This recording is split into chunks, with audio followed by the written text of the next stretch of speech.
হযরত আইয়ুব আলাইহিস সালাতু ওয়াস সালাম তার জীবন থেকে হালকা একটু সময় বলি, খুব খেয়াল করে শুনেন। আইয়ুব আলাইহিস সালাতু ওয়াস সালামকে আল্লাহ সুবহানাহু ওয়া তাআলা, তিনি এক পর্যায়ে আল্লাহর নবী ছিলেন, প্রথমত আল্লাহর নবী ছিলেন, দ্বিতীয়ত আল্লাহ সুবহানাহু ওয়া তাআলা তাকে এত সম্পদ দিয়েছিলেন। আল্লাহ সুবহানাহু ওয়া তাআলা এই সম্পদ পাওয়ার পরে হযরত আইয়ুব আলাইহিস সালাতু ওয়াস সালাম সদা সর্বদা আল্লাহ তাআলার ইবাদত বন্দেগীর মধ্যে, শুকরগুজারির মধ্যে আল্লাহ তাআলার দিন কাটাইতেছেন, দ্বীনের দাওয়াত দিতেছেন, কাজ করতেছেন। এই কাজ দেখার পরে শয়তান নারাজ হয়ে, শয়তান হিংসাত্মক হয়ে আল্লাহ সুবহানাহু ওয়া তাআলার কাছে বলতেছে, আল্লাহ, তোমার এই যে বান্দা আইয়ুব, যাকে তুমি এত ভালোবাসো আর যে তোমার এত গুণগান করে, মূলত তোমার এই আইয়ুব কিন্তু তোমার ভালোবাসা, তোমার গুণগান, তোমার প্রশংসা করে, তোমাকে ভালোবেসে না। সে তা আল্লাহ, তুমি তাকে সম্পদ দিয়েছো, এই সম্পদের ভালোবাসায় সে তোমার প্রশংসা করে। মূলত সে তোমার গোলামি করে না, মূলত সে তোমার শুকরিয়া আদায় করে না। তাকে তুমি অঢেল সম্পদ দিয়েছো, রাজত্ব দিয়েছো। এই রাজত্ব পাওয়ার কারণে, সম্পদ দেওয়ার কারণে সে তোমার শুকরিয়া আদায় করে। তুমি যদি তাকে সম্পদ ছিনিয়ে নাও, সম্পদ না দাও, তাহলে তোমার এই আইয়ুব তোমার প্রশংসা করবে না। কে বলতেছে এই কথা? জোরে কোন কে বলতেছে? শয়তান বলতেছে যে আল্লাহ, তুমি যে আইয়ুবকে এত সম্পদ, এত সম্মান দিয়েছো, আইয়ুব যে তোমার প্রশংসা করে, মূলত সে তোমার একমাত্র তোমাকে ভালোবেসে করে না, সে সম্পদ দিয়েছো এই সম্পদের লোভে করে। জোরে কোন নাউজুবিল্লাহ। আল্লাহ সুবহানাহু ওয়া তাআলা বলেন, এ শয়তান, আমার আইয়ুব আমার এই সম্পদ পেয়ে আমার শুকরগুজারি করে না। আমার আইয়ুবকে যদি আমি এই সম্পদ তার কাছ থেকে আমি ছিনিয়ে নেই, তবু আমার আইয়ুব এক মুহূর্তের জন্য সে আমাকে ভুলবে না। সুবহানাল্লাহ। আল্লাহ সুবহানাহু ওয়া তাআলা চ্যালেঞ্জ করলেন। শয়তান বারবার চ্যালেঞ্জ করতেছে, আল্লাহ, তুমি পরীক্ষা করে দেখো, আইয়ুব পাস করতে পারবে না। আমি আমার সর্বোচ্চ চেষ্টা দিয়ে আমি আইয়ুবকে ফেল পারায় দিব। আইয়ুব পাস করতে পারবে না, আমি সর্বোচ্চ চেষ্টা করব তোমার আইয়ুবকে আমি গুমরাহ করার জন্য, বেঈমান বানানোর জন্য। আল্লাহ বলেন, যা শয়তান, আমি আল্লাহ চ্যালেঞ্জ করলাম, আমার আইয়ুব আমার পরীক্ষায় উত্তীর্ণ হয়ে পাস করবে। আল্লাহ সুবহানাহু ওয়া তাআলা আইয়ুব আলাইহিস সালাতু ওয়াস সালামকে ডাক দিয়ে বললেন, হে আইয়ুব, তোমাকে যে সম্পদ দিয়েছি, এই সম্পদ যদি ছিনিয়ে নেওয়া হয় তুমি কি করবা? মন খারাপ করবা নাকি? আইয়ুব আলাইহিস সালাতু ওয়াস সালাম বলেন যে, না আল্লাহ, সারা জীবন তো তোমার শুকরগুজারি করলাম সম্পদ পেয়ে। আল্লাহ, আমার মন চায় আমি যেন শুকরগুজার, সদা সর্বদা সুখে দুঃখে সদা সর্বদা তোমার শুকরগুজারি করতে পারি। জোরে কোন সুবহানাল্লাহ। আল্লাহ তাআলা হযরত আইয়ুব আলাইহিস সালাতু ওয়াস সালামের পরীক্ষা শুরু করলেন। আইয়ুব আলাইহিস সালাতু ওয়াস সালাম একদিন হঠাৎ করে বাড়িতে বসে আছেন, আল্লাহ তাআলার গোলামি করতেছেন, প্রশংসা করতেছেন। এমন সময় হঠাৎ করে চরাত থেকে তার রাখাল একদিন হঠাৎ করে এসে বলতেছে, ওগো আল্লাহর নবী আইয়ুব, আজকে হঠাৎ করে চরার মাঝে কেমন যেন অগ্নিশিখা এসে আপনার সমস্ত উটগুলা পুরে সারখার হয়ে ধ্বংস হয়ে গেছে, নষ্ট হয়ে গেছে, মরে গেছে।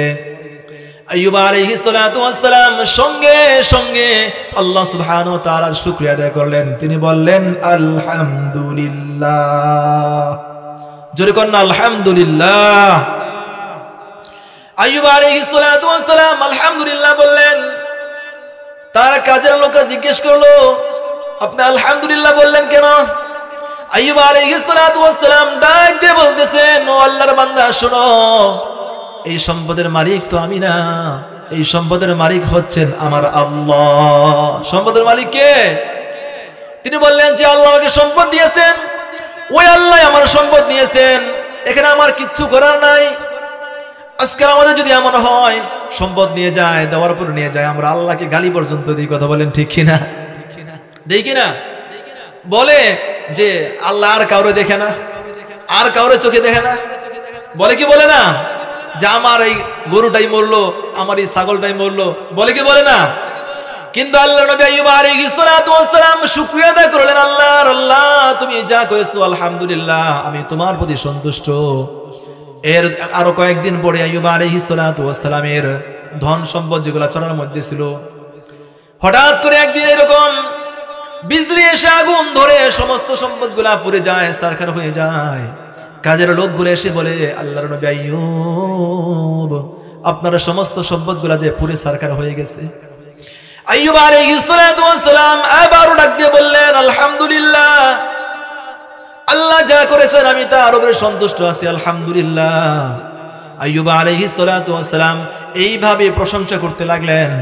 এক পর্যায়ে হঠাৎ করে তার সন্তান ছিল 7টা। সন্তান কয়টা? 7টা সন্তান। পড়াশোনা করার জন্য পাঠ্যশালা বিদ্যালয়ে পাঠাইছে। হঠাৎ করে ক্লাসরুমের ছাদ ঢালাই করা ছাদ, ওই ছাদ ভেঙে পড়ে তার সন্তানগুলা ওই জায়গায় মাটি চাপা দিয়ে মরে গেছে। হঠাৎ করে তার কাছে সংবাদ আসলো, ওগো আল্লাহর নবী আইয়ুব, আপনার সন্তানগুলা মৃত্যুবরণ করেছে, দুনিয়া থেকে বিদায় হয়ে গেছে। আইয়ুব আলাইহিস সালাতু ওয়াস সালাম এক যারা পরিমাণ কোনো টেনশন করলেন না। তিনি আল্লাহর দরবারে আবারও শুকরিয়া আদায় করলেন। আল্লাহ সুবহানাহু ওয়া তাআলা শয়তানকে দেখাই দিয়েছেন, দেখ আমার আইয়ুবের সম্পদ নষ্ট করতেছি, আমার আইয়ুবের সন্তান নষ্ট করতেছি। আমার আইয়ুব কিন্তু এক যারা পরিমাণ আমি আল্লাহর প্রশংসা থেকে দূরে থাকে নাই। কথা বলেন ঠিক কিনা? এইভাবে যখন আইয়ুব আলাইহিস সালাতু ওয়াস সালামের সমস্ত সম্পদগুলা দিন দিন শেষ হতে থাকলো, আইয়ুব আলাইহিস সালাতু ওয়াস সালাম এবার নিঃস্ব হয়ে গেলেন, অসহায় হয়ে গেলেন। আইয়ুব আলাইহিস সালাতু ওয়াস সালাম গ্রামের মধ্যে এতটাই অসহায় হয়ে গেলেন, গ্রামের কিছু মানুষ আইয়ুব আলাইহিস সালাতু ওয়াস সালামকে ডাক দিয়ে বলতেছে, তুমি যে আল্লাহর নবী দাবি করো, কিন্তু তোমার নবী দাবি করা এটা মনে হয় সত্য না, তুমি মনে হয় কঠিন মারাত্মক কোনো গুনাহ করেছো। যেরকম নাউজুবিল্লাহ। দেখবেন গ্রামের মধ্যে এমন অনেক ঘটনা হয়, ভালো মানুষ স্বচ্ছ চলে, ভালো চলে, নামাজ কালাম পড়ে, ভালো পড়ে, হঠাৎ করে যদি কোনো বিপদের মধ্যে পড়ে বা রোগ বালাই হয়, ক্যান্সার হয়, তখন মানুষ কি বলে, এই মনে হয় গোপনে এমন কোনো গুনাহ করছে, আল্লাহ এর শাস্তি মনে হয় দিতেছে। ঠিক কিনা? এরকম বলে কি বলে না? তো ওই জামানায়ও এই কথা, একই কথা বলতেছে। ওই সমাজের মানুষগুলা বলতেছে, আইয়ুব তুমি যে নবী দাবি করতেছো, তুমি যে আল্লাহর নবী বলো, আমাদের মনে হয় তুমি এমন কোন গুনাহ করেছো, আল্লাহর নাফরমানি করেছো, যার কারণে আল্লাহ তোমার সমস্ত সম্পদগুলা একে একে নষ্ট করতেছে। যেরকম নাউজুবিল্লাহ। আইয়ুব আলাইহিস সালাতু ওয়াস সালাম এক যারা পরিমাণ মন খারাপ করেন না, সব সময় আল্লাহর তাসবিহ, আল্লাহর গোলামি, আল্লাহর প্রশংসার মধ্যে তিনি সময় কাটাইতেছেন। এক পর্যায়ে হঠাৎ করে আইয়ুব আলাইহিস সালাতু ওয়াস সালামের পায়ের মধ্যে ফোসকা পড়ল। কোথায়? পায়ের মধ্যে, পায়ের তলার ভিতরে একটা ফোসকা পড়ছে। 2-1 দিনের ভিতরে ওই ফোসকা থেকে পচন ধরা শুরু হয়ে গেছে। পচন ধরতে ধরতে সারা শরীরের মধ্যে ওই পচন শুরু হয়ে গেছে। অল্প কয়েকদিনের ভিতরেই আইয়ুব আলাইহিস সালাতু ওয়াস সালামের শরীর থেকে দুর্গন্ধ বের হইতেছে। গ্রামের মানুষগুলা বিরক্ত হয়ে, সমস্ত গ্রামের মানুষগুলা একত্রিত হয়ে বলতেছে, ও আইয়ুব, তুমি এই মুহূর্তে আমাদের গ্রাম ছেড়ে চলে যাও। তুমি আল্লাহর নাফরমানি করেছো, এমন গুনাহ তুমি করেছো যার কারণে তোমার সম্পদ তো নষ্ট হয়েছে, এখন তোমার শরীরের মধ্যে পচন ধরছে, অতএব তুমি সবচাইতে বড় অপরাধী। জোরে কর নাউজুবিল্লাহ। তুমি সবচাইতে বড় অপরাধী, এই এলাকায় তোমার থাকার কোনো জায়গা নাই। এইভাবে যখন সমস্ত লোকগুলা কথা বলা শুরু করলো, আইয়ুব আলাইহিস সালাতু ওয়াস সালামের স্ত্রীগুলা, তার কয়েকজন স্ত্রী ছিল, স্ত্রীগুলা এসে বলতেছে, একজন এসে বলে যে কথা মনে হয় সত্য, যেহেতু আপনার সম্পদ নষ্ট হয়ে গেছে গা, এখন শরীরও নষ্ট হয়ে গেছে যাইতেছে গা, আমাদেরও মনে হয় আপনি মনে হয় মারাত্মক কোনো গুনাহ করছেন, যার কারণে আল্লাহ শাস্তি দিতেছে। এইভাবে একজন স্ত্রী এসে বলে যে না, আমি আর থাকবো না আপনার কাছে, চলে গেল।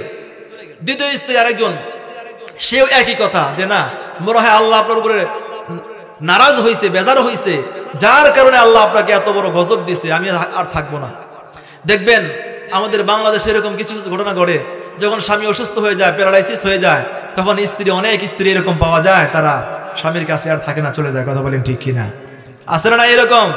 সুখের সময় থাকলো, দুঃখের সময় থাকলো না, এরকম আছে না স্বার্থপর? তো ওই জামানায় ছিল। তাই আইয়ুব নবীর স্ত্রীরা এই কথাগুলো বলে চলে যাইতেছে।